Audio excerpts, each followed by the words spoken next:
1126 ini memperlihatkan banyak hal menarik dan informasi tak terduga yang akan kita ketahui. Di antaranya adalah Kuma yang akan segera diperbaiki oleh Lilith, teknik hebat Yasop yang hakinya mampu menciptakan ledakan, Bartolomeo yang selamat dari ledakan tapi mendapat luka permanen, Moria yang bergabung dengan Cross Guild, dan juga soal Dragon yang menolong Garp di Pulau Hachinosu. Sama seperti saat dulu, Dragon menolong Luffy di Louto. Cerita dimulai dengan menampilkan pesta perayaan di atas kapal bajak laut Giant Warrior. Di sana para raksasa bersama dengan bajak laut topi jerami membicarakan tentang berbagai hal. Salah satunya adalah alasan mengapa Dory dan Brogy kembali ke Pulau Elbaf setelah bertarung lama di Little Garden. Itu karena mereka ingin mengambil senjata baru di Pulau Elbaf. Berhubung senjata mereka memang sudah hancur akibat menyerang ikan mas raksasa. Itu semua adalah saran dari Kashi dan Oimo agar mereka bisa bertarung habis-habisan lagi. Setelah membicarakan soal itu, Sanji juga berbincang dengan seorang raksasa mengenai minuman yang mereka konsumsi. Menurut raksasa itu, minuman tersebut bernama Green Fairy. Itu adalah minuman keras yang sangat kuat yang bahkan bisa membuat orang berhalusinasi bila dikonsumsi berlebihan. Terlihat pula ada Bonnie yang sedang duduk di pangkuan Kuma. Kuma terlihat tersenyum sedikit yang menandakan dia tidak sepenuhnya mati. Dengan kemampuan sains milik Lilith, dia pasti bisa memperbaiki Kuma yang sudah rusak itu. Beralih ke tempat lain, Pulau Gartel ditampilkan. Pulau itu merupakan wilayah kekuasaan milik bajak laut Akagami yang sebulan lalu Bartolomeo membakar bendera bajak laut Akagami di tempat itu. Kini diketahui Bartolomeo dan kawan-kawan dalam kelompok bajak laut Bartok Club telah ditemukan dan ditangkap oleh Shanks. Bajak laut Akagami pun menghajar mereka lalu membawa mereka ke Pulau Gartel sehingga bisa disaksikan oleh para warga. Ini menegaskan bahwa seabsolut apapun barrier milik Bartolomeo tetap bisa ditembus oleh haki yang sangat kuat. Kini Bartolomeo hanya bisa menyesal atas apa yang telah terjadi. Kru Shanks yang bernama Hongo pun memberikan sebotol racun kepada Bartolomeo. Menurut Hongo, itu adalah racun yang sangat mematikan dan dia ingin Bartolomeo membuat Luffy meminum racun tersebut dalam kurun waktu 1 bulan. Jika Luffy meminum racun itu, maka bisa dianggap Luffy bertanggung jawab atas perbuatan Bartolomeo, sehingga sang kapten divisi kedua armada besar bajak laut topi jerami itu pun akan diampuni. Namun Bartolomeo adalah bawahan yang setia. Daripada membuat Luffy bertanggung jawab atas kesalahan yang dia perbuat, lebih baik Bartolomeo saja yang meminum racun itu. Tanpa ragu, dia mengambil racun tersebut dengan mulut, lalu dia pun meminumnya sampai habis. Ketika merasa akan segera mati, Bartolomeo bilang sebenarnya dia ingin melihat Luffy menjadi raja bajak laut, tapi dia sudah tak punya waktu lagi karena akan segera mati. Dia pun mengucapkan salam perpisahan dengan para krunya, tapi ternyata itu adalah racun palsu. Bajak laut Akagami memberikannya hanya untuk menguji kesetiaan Bartolomeo. Shanks pun membiarkan Bartolomeo dan kawan-kawan pergi. Yasop bilang kepada Shanks bahwa Bartok Club tetap harus diberi pelajaran atas kesalahan mereka. Yasop sepertinya orang yang sangat tegas. Dia tahu membiarkan Bartok Club pergi begitu saja bisa mencemari nama bajak laut Akagami, sehingga dia memutuskan untuk memberi mereka hukuman. Yasop menembak kapal Going Luffy Senpai milik Bartok Club, sehingga kapal tersebut meledak di lautan. Nasib Bartolomeo dan kawan-kawan pun tidak lagi diketahui, namun ada kemungkinan Bartolomeo selamat walau akan memiliki bekas luka permanen. Tujuan Yasop meledakkan kapal Bartok Club agar Bartolomeo mendapat bekas luka yang permanen. Entah itu dia kehilangan anggota tubuh atau ada luka bakar di bagian tubuh tertentu.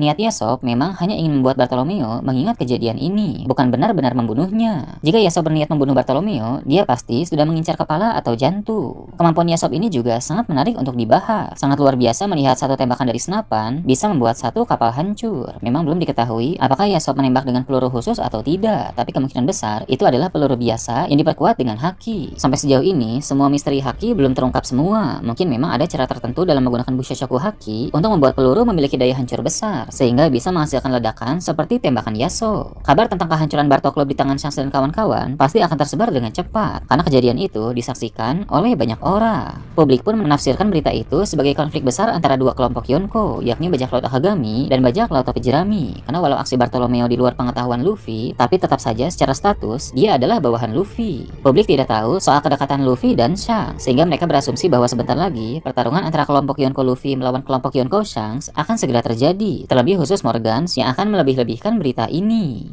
Berpindah ke Pulau Hachinosu, Kurohige sudah pulang dan langsung marah-marah kepada Avalo Pizarro. Dia menyalahkan komandan Titan yang satu itu atas lolosnya Koby dan Gekko Moria. Berhubung Moria sudah lolos, maka tak lama lagi Gekko Moria akan bergabung dengan organisasi Cross Guild. Karena Perona menyarankan hal itu saat dia tahu bahwa Mihawk juga berada di sana. Setelah itu, Kurohige pun mengadakan rapat dengan para komandan Titan yang ada di markas. Dia memuji Kuzan atas keberhasilan menangkap Garp. Kemudian diperlihatkan keadaan Garp saat ini. Sang pahlawan angkatan laut itu masih hidup, tapi dikurung dan dirantai dengan sangat ketat di dalam suatu suatu sel yang sangat gelap. Dalam rapat tersebut, Kurohige juga memangku puding secara paksa. Dia tertawa karena senang telah mendapatkan gadis bermata 3 yang bisa membaca poneglyph ketika mata ketiganya sudah bangki. Melihat puding yang sudah dibawa ke markas bajak laut Kurohige tentu membuat kita bertanya-tanya apa yang akan dilakukan oleh kakak beradik puding di Whole Cake Island. Sejauh ini memang belum ada tanda-tanda sisa bajak laut Big Mom akan bergerak ke sana, namun tentu Katakuri tidak akan diam saja. Dia sedang memikirkan cara yang efektif karena percuma jika menyerang secara gegabah, sehingga dibutuhkan persiapan yang matang untuk menolong puding. Notis itu sedang tidak berada di markas. Laffy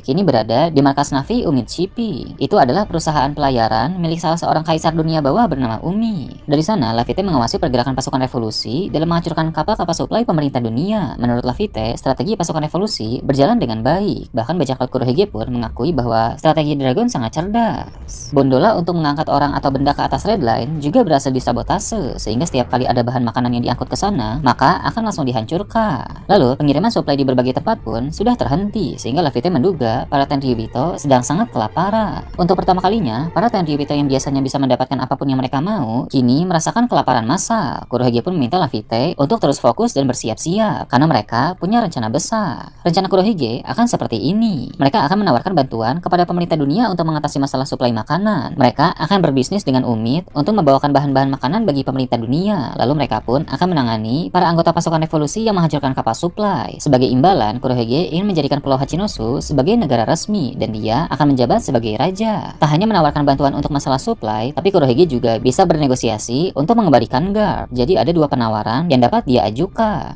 Namun pemerintah dunia tentu akan menolak, sebab Garling Vigarland sebagai Gorosei baru akan segera mengutus kesatria suci untuk menangani masalah suplai, dan mereka pun tidak tertarik mengambil Garp kembali karena dia adalah seorang penyandang Di yang merupakan musuh alami para Tenryubito. Garling sepertinya memiliki masalah pribadi dengan Garp, sehingga dia membenci Garp sampai saat ini. Penawaran Kurohige kepada pemerintah dunia ini pun akan diketahui oleh Dragon karena pasukan revolusi menyadap Dendenmushi di area Red Line. Dragon juga menjadi tahu bahwa bajak laut Kurohige sedang memata-matai pergerakan mereka dan juga menahan Garp di Pulau Hachinosu. Jadi langkah Dragon sebelum menghadapi pemerintah dunia adalah dia akan memberi pelajaran dulu kepada bajak laut Kurohige karena telah mengganggu strateginya dan juga menahan Garp. Dragon pun akan segera beraksi ke Pulau Hachinosu. Di sisi lain, Kurohige pun terkejut karena penawaran soal mengembalikan Garp ditolak oleh pemerintah dunia, sehingga Kurohige pun kesal dan ingin segera mengeksekusi Garp di depan publik sebagai bentuk kekesalan Kurohige kepada pemerintah dunia. Nah, di momen inilah Dragon akan datang. Dia akan menggagalkan eksekusi Kurohige terhadap Garp, seperti dulu dia juga menggagalkan eksekusi bagi terhadap Luffy saat di Louto. Kembali ke dalam cerita, di Pulau Hachinosu, Van Augure dan Katarina Devon sudah pulang sambil membawa Karibo. Avalo Pizarro pun mengangkat kapal mereka memakai lengan besar pulau miliknya agar mereka bisa langsung bergabung ke tempat rapat.